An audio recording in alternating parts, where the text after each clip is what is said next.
Hi, so in this video, throughout this month, we've been talking about some of the biggest mistakes that have held me back in business and stopped me moving forwards. It's not always physical mistakes, sometimes it's just kind of mindset.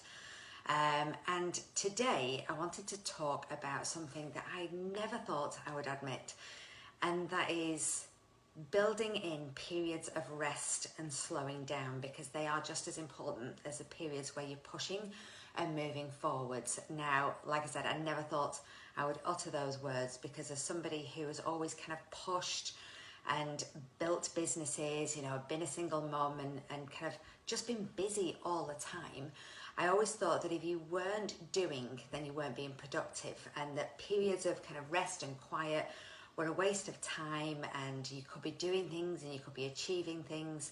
And I've kind of lived the last 40 plus years like that, and it's only very recently I've come to understand the value in quiet periods where you kind of go within and still yourself so that you can find out what you really want to do next. Because I think a lot of us get caught up in the busyness of life and doing and creating and pushing forwards and just building things, because if we're not busy and we're not juggling lots of things, it's almost like we're not successful, if that makes sense, or this weird preconceived idea about that. And that if you slow down and you stop, then you're not being productive. And for me, psychologically, it was a little bit of you being lazy, which is just not the case at all. And like I said, recently, over the last, probably is only the last kind of 12, 18 months, I've started to build in periods where I just stop completely.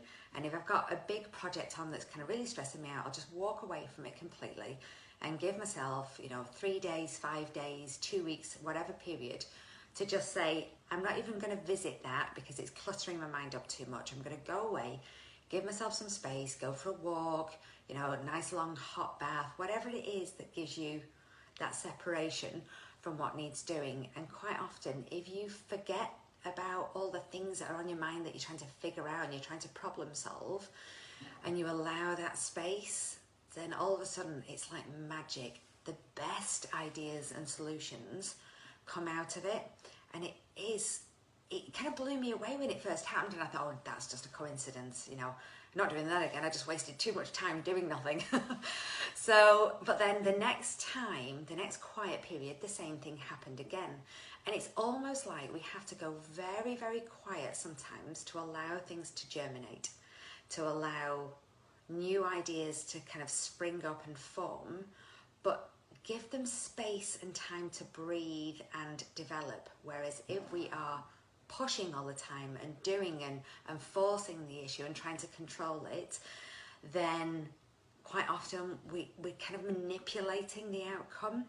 And so going with the flow and allowing things to happen is just heaven.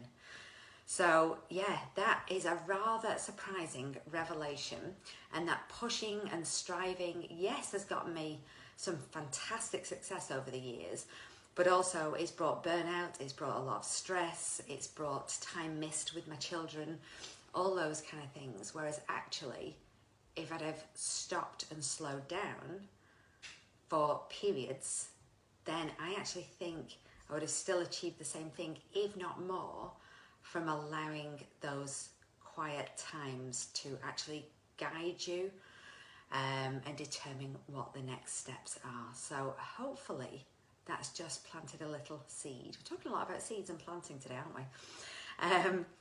Yeah, especially at this time of year when things start to get really busy and a little bit frantic. Just give yourself a little bit of time out to figure out, what is it I want? What are my next steps?